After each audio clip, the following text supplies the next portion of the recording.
What's going on, everybody? Welcome back to the channel. My name is Zera and I've got another video planned for you today. If you're enjoying the content on this channel, be sure to look down the links down below for any and all places you can find me on social media and also on twitch.tv/saltyzera. I stream there most weekdays and sometimes on the weekends, so be sure to come check it out. We got a great community there and I'd love to see you guys hang out.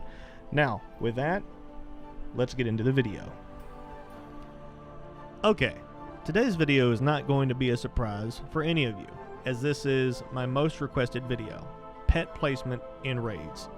Now if you have any concerns or questions about what pet you should be using, or even what training you should give your pet, you can always go back to my previous videos on this topic.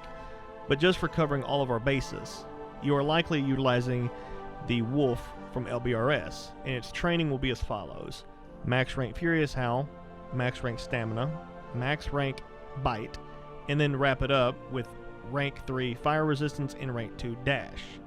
This will give your pet the best chance to survive every encounter in each raid and gives it a chance to also dish out damage when appropriate. Now let's dive into the heart of the video. Starting off with Onyxia, she's pretty much straightforward. Phase 1, you don't want to do much in the way of threat generation, so your pet should never leave your side. During Phase 2, you'll want to unleash hell on her, so here's where you want to utilize Furious Howl for the first time. Now whether you use it to buff multi-shots or aim shots, or even how you utilize it, that's entirely up to you. Phase 3 is where you'll finally send your pet into melee range, have it physically attack Oni with Furious Howl on autocast. Whether you autocast Furious Howl or sync it to maybe multi-shot when both are 10-second cooldowns, I'll leave that decision up to you. But that's Oni in a nutshell. As for Molten Core, there are several fights that are the exact same for our positioning, so let me just get these out of the way. Lucifron, Gehanus, Sulfuron, Magmador, Gar, and Golemag. These 6 fights basically have the same exact approach. Simply send your pet in on the boss and unleash hell. How you want to utilize Furious Howl, again here, is entirely up to you. 2 more fights in Molten Core are also very similar in their approach: Shazra and Major Domo. These fights do nothing for melee, simply because melee isn't in the fight with Shazra due to his arcane explosion, and with Domo, the melee is too spread apart, focusing on things like interrupting healers, off-tanking, etc. So with these fights, you simply leave your pet on passive next to you and utilize Furious Howl via syncing it to multi-shot or aim shot. Again, the decision on how that is done, or when it's done, is up to you. Before we get to the most complicated fight, let's just discuss Ragnaros very quickly. Here you're just going to place your pet on stay, nearby where the melee DPS will be standing, and simply sync Furious Howl to an ability. Since your pet won't physically be attacking Rag here, this is to avoid being on his threat meter for his knockback, it won't otherwise use auto-casting abilities. So here you'll just need to sync it up with another ability. I would recommend syncing it with multi-shot though, since again, they are both 10-second cooldowns.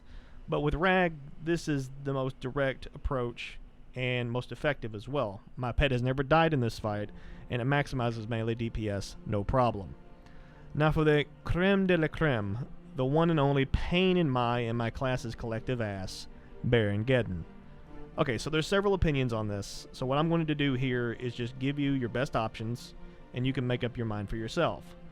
Option number 1, keep your pet by you on passive and simply sync Furious Howl to your multi-shot and be done with it. Only downside to this approach is if you become the living bomb, you must put your pet on stay as you run from the raid. Otherwise, it's the easiest approach and simplest to implement.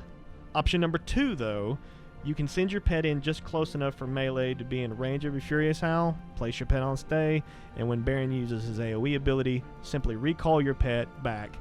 And since the pet wasn't directly on top of Baron, he should easily stay alive using this tactic. The only problem is you will have to continuously send your pet in to attack Baron, manually put him on stay in the same general area, hoping that he's close enough for the buff to take effect again. As for me, I'm a fan of min-maxing my effect on the raid, but this is far too tempting to just keep the pet on me and unload as much physical damage on Baron as I possibly can. So for me, I'll be taking option number 1.